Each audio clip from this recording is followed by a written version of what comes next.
Hey there. Good evening. Happy New Year. Happy holidays. Happy everything. Nice to see you. It's time for the Bronx Buzz. This is Bronx Net's program where we talk to reporters and writers and journalists and editors and all different people putting stuff out in the Bronx so that you can know what they're thinking about when they put stuff out and we get a little more information too. And in our second segments, we usually do something kind of funky, music or art. And we got a real nice music program that is not only because it's an R&B group, but they're doing it in senior centers in the Bronx, which is interesting. Maybe a good story for our first guest. It is Steven Goodstein from the Bronx Times. Nice to see you again, Steven. Thanks so much for having me, Gary. I appreciate it. Just to let people know, Stephen is a reporter for the Bronx Times, and he'd been away. He had left, I guess, right before the pandemic. Everybody was making things smaller, and Stephen was one of those. But now he's back. Can we talked about it beforehand? But what'd you do after you left the Bronx Times? I mean, you're a good reporter, but you didn't do reporting, did you? No, and as we had talked about previously, Gary, when these things happen, you kind of just have to roll with it Right. and, kind of just weather the storm a little bit. So, one of my best friends, he owns a landscaping business and brought me on for a couple of years and, I made a nice little career. But I knew my heart was in Career for reporting. 3 years, Yeah, right? yeah, Yeah, yeah. yeah. A short 3 year career. Right, right, right, Yeah, right. very very short tenure. I'm just thrilled to be back at the Bronx Times, and the Bronx is really where I love to be and where I love to report. So So here we are. it's just a thrill. Yeah. Yeah. I mentioned to you that, it's kind of you get a chance to see kind of real life and live a different sort of life than a journalist does. But the fact is, I think it's instructive for people watching to know, especially now with media short condensing things and it's not an easy time for reporters. And so this is what you do. And when you have a passion for it, like Stephen does, he's back. He's back and he's a better man for it. Anyway, let's just talk about really one of the biggest stories of the year. And it came about just a few weeks ago. And that was more than 100 people were displaced from that Bronx building collapse over there on Billingsley Terrace in Morris Heights.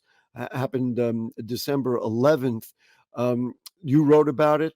Where are we at? Thank goodness we'll all agree that nobody got hurt. But this is, it's not good that this happened. Let's put it that way. No, no. This was a very sad type of scenario. I mean, you think about being in New York City, and Mayor Adams stressed this point earlier. Is we have hundreds of thousands of buildings in the city, and to think that one of them might be insecure, or to think that one of them might even collapse, partially or entirely, is just a frightening concept. And I've spoken to people over there, residents who live by there, and they said that there must have been someone like a higher power or something with those Because people in that building. it's unbelievable that nobody got hurt. I mean, Unbelievable. it, Yeah, it thank it is goodness. unbelievable. I mean, we all saw the pictures. You could see the bedrooms, and you could see people's beds. I mean, somebody could have been laying in bed. I mean, or whatever, and Yeah. that didn't happen. But listen, as it's unraveling now. You posted the link to the violations. I mean, I pulled it out. 177 complaints, 103 violations. The building had been charged, fines for all kinds of things. That kind of thing happens all the time. There could be buildings in the pictures behind me that have those kinds of issues, and yet this is the end result of stuff like that, isn't it? Yeah, well, DOB had told the Bronx Times and myself that a lot of these violations didn't have to do with the particular collapse, but I'm reading other publications now saying that there was a bearing. There was like a weight bearing issue with one Yeah, of these load bearing columns. Yeah, column. load Right, bearing right, columns. Thank you. right, Yeah. right. So, but as of right now, the site's still being cleaned up. I mean, trying to go over there last week for interviews and stuff, it was hard to even get onto that street Right. because a giant portion of it was blocked off on, Well, Billingsley. so now the city has suspended, the engineer who did inspect it, and, apparently, he, said it was a decorative part of the structure when apparently it was central to the structure.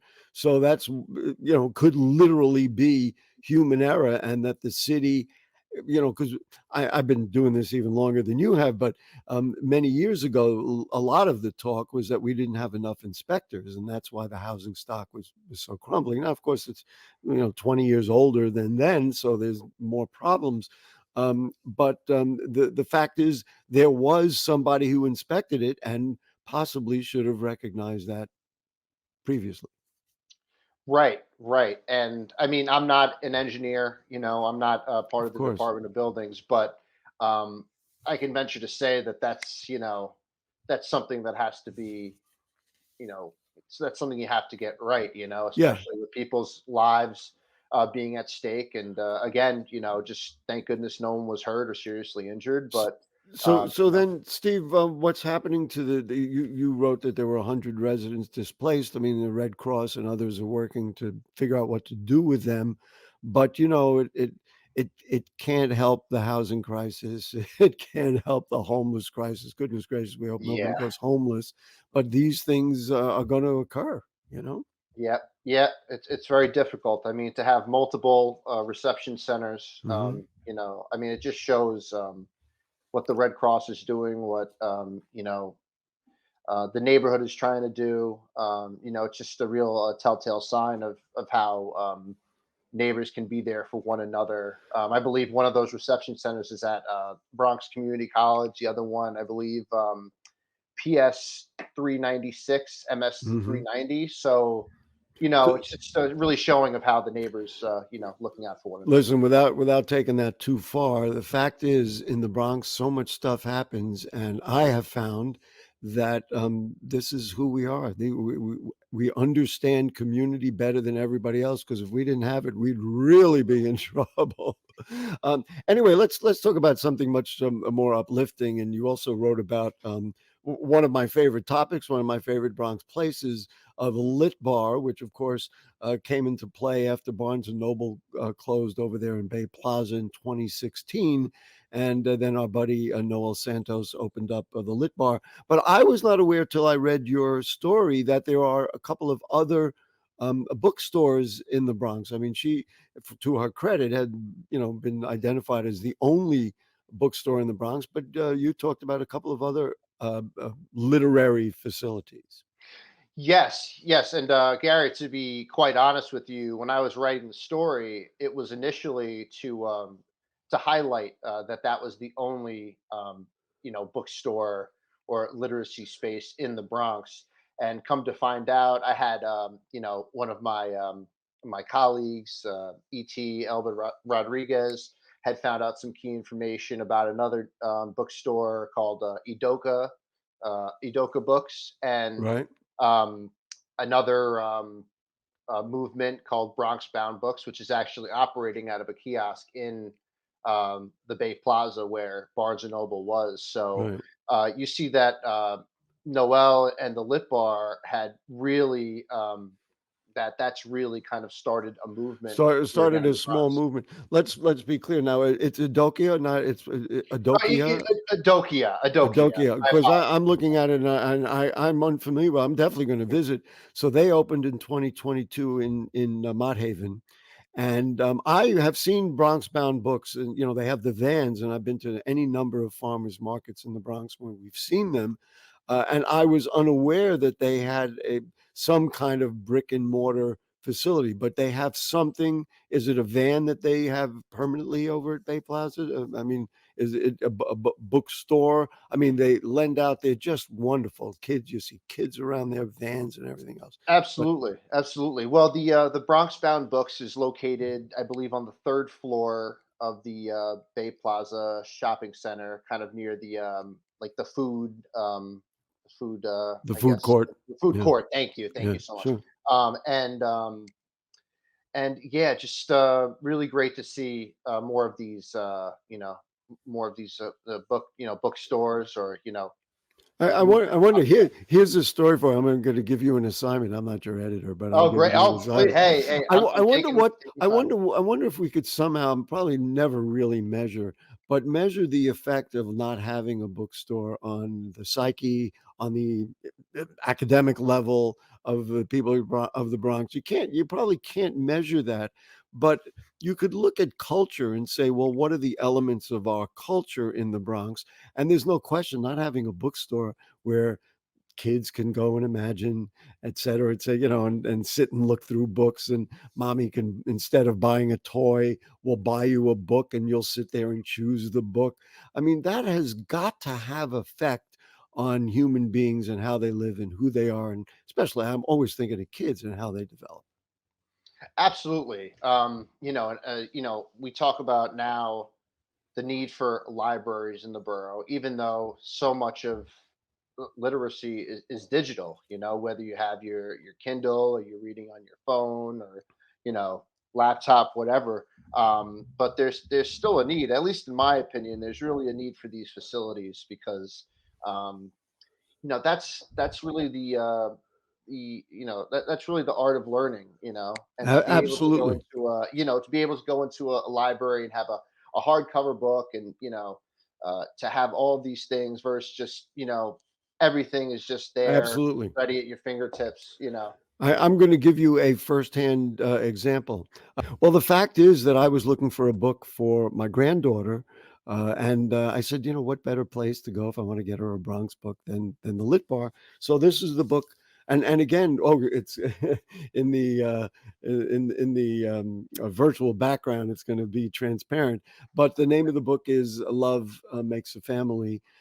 This is what I'm sharing with my granddaughter. Think of what the effect is of that on a 2.5-year-old girl, and she wouldn't have had the opportunity if we didn't have the Lit Bar in the South Bronx, right?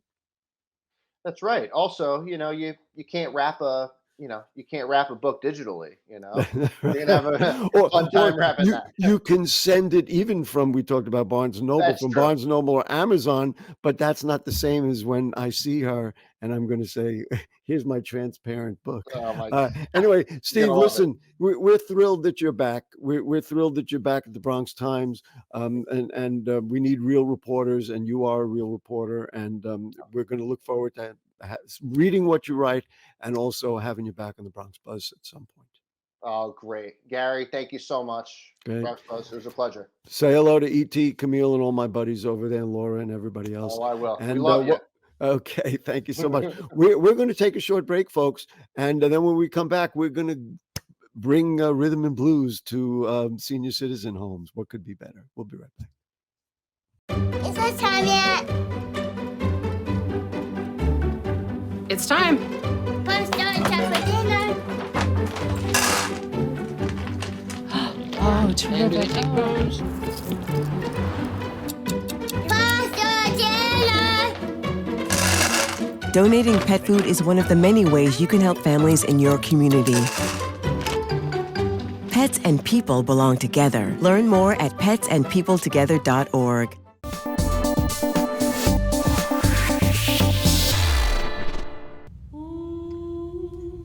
Hey, boss. Okay. I said I'm fine.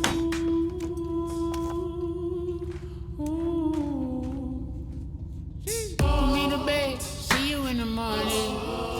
With the frosted Superman, but it wasn't on it. And we lost it. You can talk to me. It's been really, really hard for me.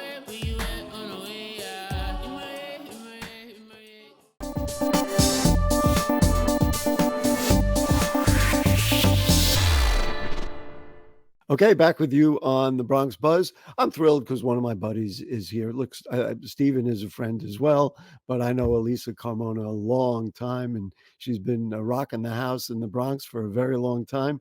Elisa, nice to see you. Likewise. Hey, Gary. It's Thanks for always having good. me. I'm sorry I'm not seeing you how I really like you, and that is with a microphone in front of you and you belting out something hot. But right now right now you're doing something. So I'm going to set the stage. Elisa is the founder, band leader, and lead singer for the Morrisania Band Project. They sing with soul, and I said that for a reason, because she's now taking it on the road, but not where you might expect. So, Elisa, tell us about Sing with Soul, which is what you do. Yes. Sing with Soul is an enrichment arts activities program originally funded through Bronx Council on the Arts, where we go out in group settings to senior centers, nursing homes, day programs, and we perform with an older adult population. It's not necessarily for, it's with. And so they're joining us on stage, they're dancing, they're singing along with us. And we started in 2020. Here we are. And so here's the thing. We all know what senior citizen homes look like. And for those of us who have been fortunate enough, we also know what the Morrisania Band Project looks like. It's not like you bring in like with a tambourine and you just do it in the old people dance. You bring in the band and you're playing rock and soul music just like you play. Explain to me how that goes down with people who are 70, 80, and probably in their 90s. Well, if we're lucky, we'll all get to be that age. And they say by 2030, the senior population in New York City alone will have increased by 20%. And so, seniors experience isolation, and especially during the pandemic. What Sing with Soul brings is group participation. And so, yes, the band is there. They get to do background. They get to be our dancers. They get to come up and do our shoot bops and what it is. That's our seniors. And wow, that is so hot. That is so great. God, what were you going to say? I'm sorry. I just had to exclaim. We, as I said, started in 2020, but closed early because of the pandemic. We got permission to go virtual. And then in 2022, we came back live and kicking on 161st Street. The program was for 25 participants. We had 40 and we kept them. Wow. And these participants from 161st Street, they are at every live concert that we do in the area. They sometimes come see us in Harlem, Fort Road, wherever. And so, music is a language in and of itself, and it's been documented on so many levels. And I know for myself, I told my wife, if all else fails, and God willing, I live to be a long time, just play music around me and I'll kind of like be okay, even if I can't speak or I can't keep track of things or whatever else, we all, and I guess you're finding that, especially with seniors, they hear sounds and rhythms that they remember from when they were kids. And it doesn't matter if they have dementia, they got old, or, any number of issues, it communicates.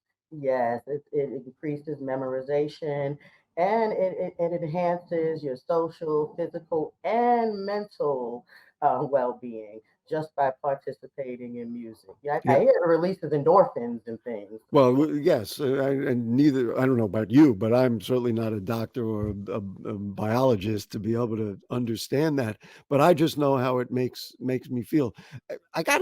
Let's do this. Let's play we're going to play one sample of the Morrisania Band Project, playing in a senior citizen center. And then we'll talk about it. And then I want to ask some specifics about the selection of music. So let's go. I don't even know where this is, but this is somewhere in the Bronx. And it is Elisa and the Morrisania Band Project rocking the house.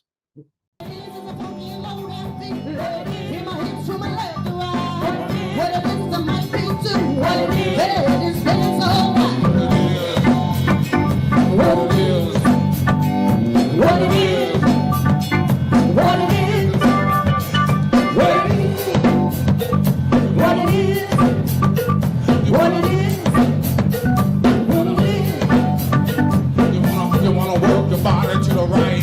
You wanna work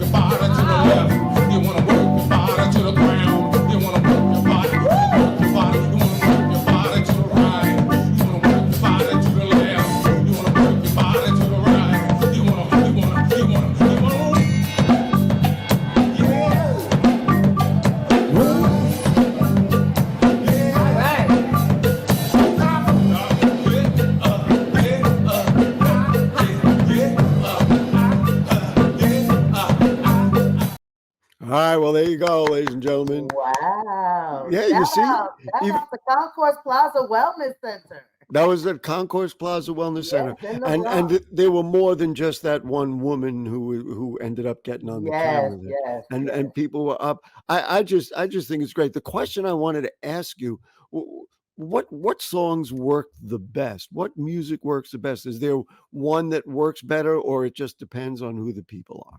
It actually depends on the senior center. Everyone in New York City gives it up for soul music and pop. But I've been hit up for Frank Sinatra. It varies. Rock, and so the song selection is we typically go out with some songs, and then we invite the participants. Tell us what we need to be singing. Tell us what you want to hear. The only stipulation is you got to give something to. And if we don't know the song today, when we come back the next time, we got you. Wow, that is really great. And I know the guys in the band, and they're all into it, right? To me, I wish you were here, weren't not virtual. I'd give you a hug and tell you thank you for using Bronx music for the best result. I mean, this is what we've got to be doing. I mean, because it's in our blood, man. Thank What you can I so tell you? much for that, Gary. Well, it's true. So listen, so now I want to show another clip, and this is a clip of the Morrisania Band Project.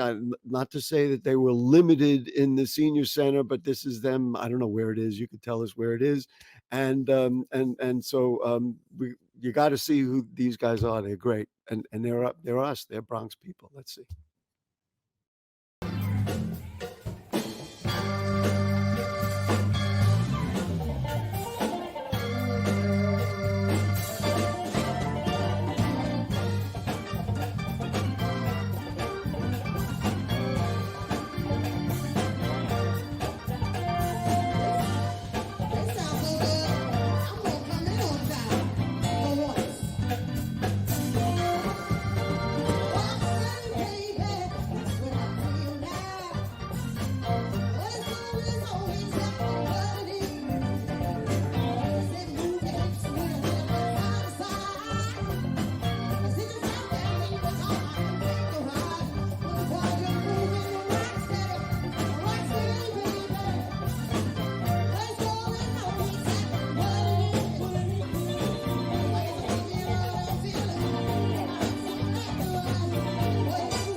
Yeah, there we go. We'll give a little more applause. Wow. I like the fact that you enjoy seeing that because you don't see it from that perspective all that often. Um, two questions. Number one is um, Aretha Franklin. Just talk to me about the influence of Aretha Franklin on you and your music. It's like we've had this discussion, as you know, but talk to the audience about the Queen of Soul. Okay, well, for starters, she's the Queen of Soul everywhere in the world except New Orleans. However, she set the bar as the Queen of Soul. She was that before she was 25 years old. Why Aretha Franklin really, really resonates with me is something from my personal story. I'm a former teen parent, which Aretha was, and I'm a high school dropout. I did go on to serve in the Air Force. I went to college, et cetera, et cetera. But that's my starting point. Right. And it And really, needless to say, the influence of listen, I'm a white Jewish boy from the Bronx, and she influenced me. I'll tell you, I learned how to straighten up when she sang RESPECT. I promise you. right, right. And then the second question, which was evident in that clip, because I hadn't, I guess it was last summer, whenever I saw you the last, and you had another singer. And so let's talk about who that singer is and why you're so good. Wow. So that other singer is my daughter. Her Yeah. name is Ronnie Carmona Greaves. She is actually a founding member of Morrisania Band Project, but she took a hiatus for a time because she went to culinary school. She was in the restaurant industry working for celebrity chefs. Yeah, And she was kind of having her own life while mommy was yeah, doing her thing, which we could all appreciate. but she always came back and forth when she could. And then, after the pandemic, she just made it like a full time thing. So she doesn't come to everything because she's still, chefing it up.